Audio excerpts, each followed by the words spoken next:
और ये एक सत्य घटना हुई थी, एक सती हुई, साध्वी बनी, उसकी बड़ी बहन सती थी। बड़ी सुंदर घटना है, दो बहनें थी। पतिव्रत धर्म कितना बड़ा होता है। बड़ी बहन विवाहिता थी और छोटी साध्वी बन गई। भजन करती थी, माला जपती थी, और बड़ी बहन पति सेवा में लगी रहती थी। इतनी पति सेवा में तन्मयता से कि कोई कह नहीं। एक बार जिस गांव में वो बहन रहती थी, जो पति के संग एक संत महात्मा 12 वर्ष तक तपस्या करके भिक्षा लेने निकले, तो जैसे ही निकले तो एक चिड़िया ने आके उनके ऊपर बींट कर दी। तो संत ने कहा, हट, भस्म हो जा। और जो ही कहा, हट, भस्म हो जा, तो चिड़िया जल गई। संत जी भिक्षा लेने उसी के घर आए जो साध्वी की बड़ी बहन थी। वो गाय का दोहन कर रही थी और संत ने आके कहा, एग्जाम दे ही। तो उस नारी ने कहा, बाबा रुको, मैं गाय का दोहन करने आई हूं, बछड़े को छोड़ चुकी हूं, और ये धर्म है कि बछड़ा छोड़ चुका है तो गाय का दूध थन में आ गया, इसको निकाल दूं, बछड़े को गाय को पाई के लिए छोड़ दूं, और फिर मैं आपको भिक्षा दे देती हूं।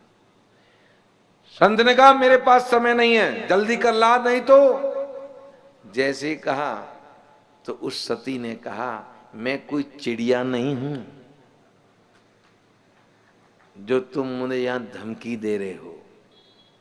संत ने सोचा, हम तो जब तपस्या करके निकले थे तब हमने तो चिड़िया को जलाया था, और ये यहां सैकड़ों कोस दूर है ये, और ये इसको कैसे पता चला कि हमने चिड़िया को जला दिया था, भस्म किया। संत खड़े रहे चुपचाप। उसने गाय को दोहा, दो के दूध लिया, दूध लिए हुई जो पात्र था उसमें से एक ऐसे दूध की धार दिली, धार दे के जल का छींटा दिया और अंदर गई। संत पीछे गए, कहा, देवी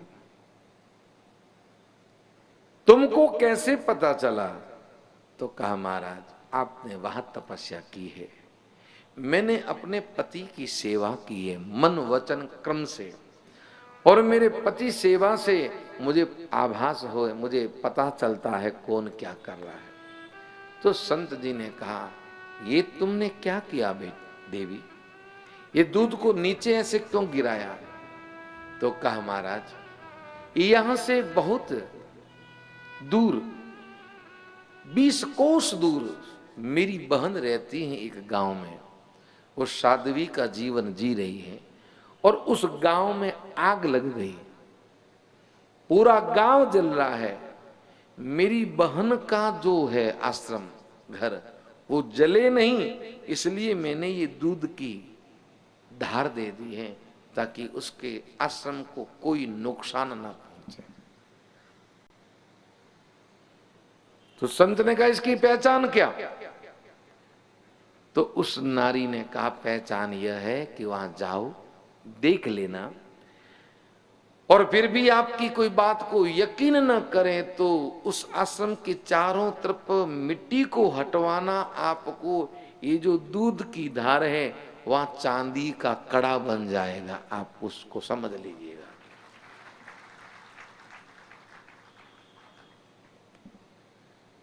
संत ने वहां प्रसाद लिया, सीधा उसके गांव आए।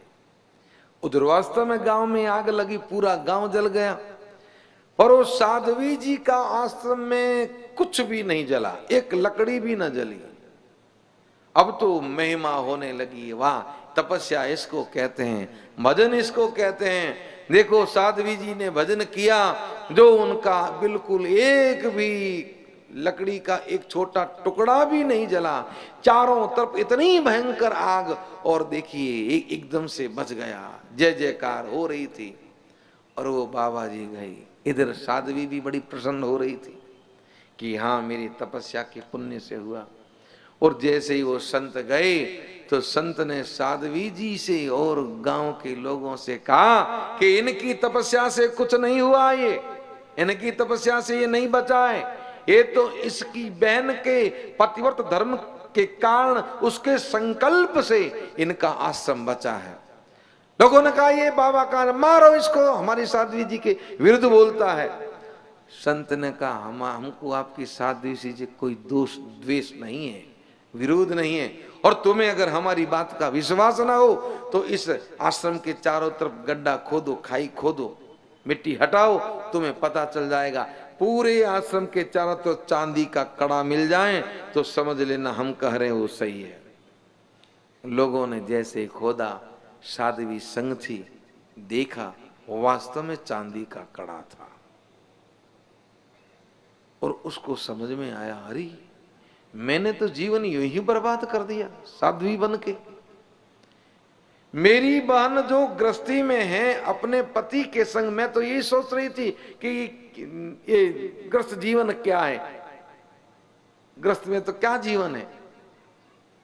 वह वहां से सीधी निकली, बहन के पास आई, आके कहा बहन मैं क्या करूं, मैंने साध्वी का जीवन जीने का विचार किया था कि मैं तपस्विनी बन के जीवन जीऊं, लेकिन तुम्हारी इस पतिव्रत धर्म के आगे तो मेरा ये जीवन कुछ भी नहीं है।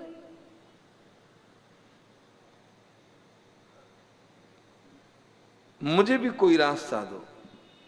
तो बहन ने कहा बहन एक काम कर, तू गृहस्थ में प्रवेश कर ले और मन वचन कर्म से पति की सेवा कर। तो कि मुझसे कौन विवाह करें, किससे विवाह करूं। तो बहन ने कहा सुबह भोर में घर से बाहर निकलना, नगर के मुख्य द्वार पे चले जाना, मुख्य द्वार पे जो पहला व्यक्ति सामने आए उससे विवाह कर लेना।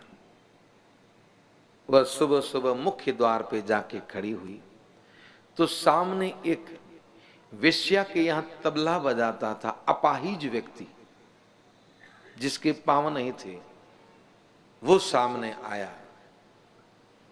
तो वापस घूम गई, आके बहन से कहा मेरे सामने से एक अपाहिज व्यक्ति आया, जो पूछा उससे तो कहता मैं तो गणिका के संग तबला बजाता। तो बहन ने कहा चल तू कल दूसरे दरवाजे पे जाना। वो दूसरे दरवाजे पे भी गई तो वहीं पे भी वही सामने आया। तीसरे दिन वो तीसरे दरवाजे पे गई तो वही सामने आया।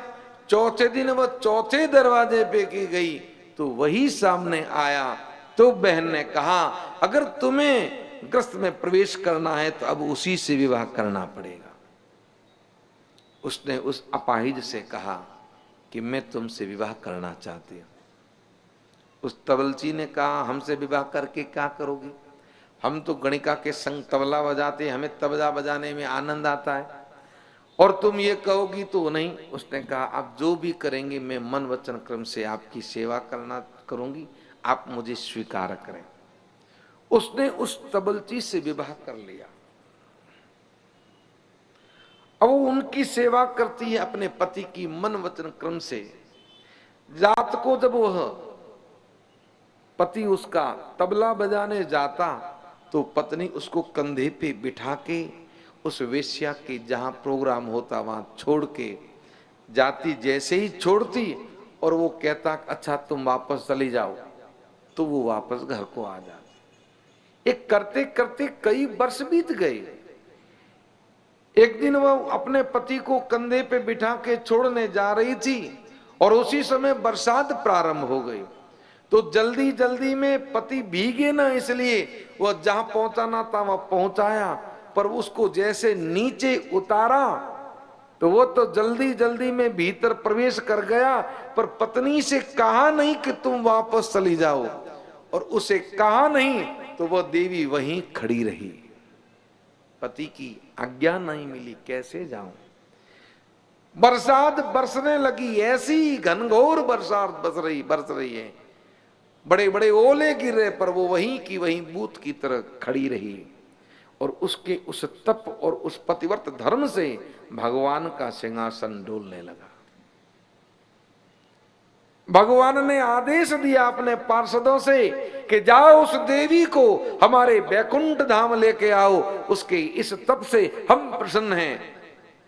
द्वार देवदूत आए, भगवान के पार्षद, और उस सती से कहा कि देवी, भगवान का सिंहासन डोल रहा है, आपके पातिव्रत धर्म के तप को सहन नहीं कर पा रहा, आप चलें तो उनका सिंहासन डोलना बंद हो।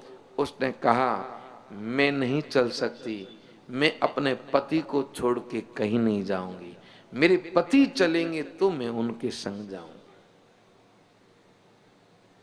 तो कहा तुम्हारे मेरे पति जब तक आएंगे तब तक मैं यहां से हिलूंगी भी नहीं।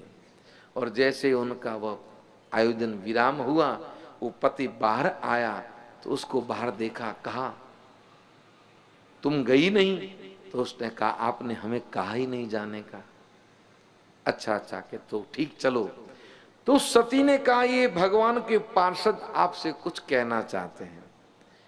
भगवान के पार्षदों ने उससे कहा कि भगवान का आदेश है कि सती को ले आओ मेरे धाम में, पर ये कह रही है कि मेरे पति के बिना मैं कहीं जाऊंगी नहीं। तो भगवान ने कहा उसके पति को भी ले आओ, तो आप भी चलो, आपको भगवान के पास लेके जाते हैं हम बैकुंठ में, ये भगवान का विमान तैयार है। उस तबलजी ने कहा हम तो नहीं जाएंगे। भगवान के पार्षदों ने कहा क्यों? तो कहने लगा वह तबला किसके लिए बजाऊंगा, हम यहाँ तो उस बेसिया के साथ गणिका के वो नृत्य करती हैं तब तबला बजाते हैं, और अगर वो नहीं है तो हम वहां जाके क्या करेंगे, हम नहीं चलेंगे। तो कहा तुम कैसे चलोगे कि वो गणिका चले तो हम भी चलें। जाके पार्षदों ने कहा प्रभु वो सती तो कह रही है पति रो, पति कह रहा गणिका, तो उसको भी ले आओ, पर जल्दी जाओ। आगे वेश्या से कहा कि तुम चलो। ये तबलजी कह रहा कि इसके बिना मैं नहीं जाऊंगा। वेश्या ने कहा मैं वहां जाके क्या करूं, मेरा मुजरा कौन, ये सेठ लोग, ये बड़े बड़े जो ये बड़े बैठे धनी लोग यही तो करवाते हैं, और ये नहीं है तो फिर मैं वहां जाके किसको नृत्य सुनाऊंगी, वहां तो बहुत बड़ी बड़ी अप्सराएं, ये हमारे ये सेठ लोग चलें। तो जाके भगवान के पार्षदों ने कहा कि वो तो कह रही है कि सेठ लोगों के बिना मैं नहीं चलूंगी। तो भगवान ने कहा उन सेठों को भी ले आओ। वापस आके कहा तुम भी चलो। वो सेठ लोग और जो मुखिया लोग थे गांव के जमींदार, उन्होंने कहा हम नहीं चल सकते। तो कहा क्यों? क्योंकि फिर हम वहां जाके शासन किस पे करेंगे, हमारा गांव का तो यहाँ रह जाएगा, सब हमारे गांव के लोग यहाँ रह जाएंगे, फिर वहां हमको जय जयकार कौन करेगा हमारी। तो तुम कैसे चलोगे कि गांव वाले सब चलते हैं तो हम चलें। जाके पार्षदों ने कहा भगवान से कि प्रभु वो तो ऐसा कह रहे हैं कि गांव वाले सब चलें तो हम चलें। भगवान ने कहा अगर वो कहते हैं तो गांव वालों को ही ले आओ, पूरा गांव ही ले आओ। यहाँ पे पूरा गांव चला गया। किसके पीछे गया? जोर से बोले, किसके पीछे गया? एक सती के पीछे, क्योंकि वो उसके बिना, वो उसके बिना। तो अब आप समझ गए ना? का नहीं समझे?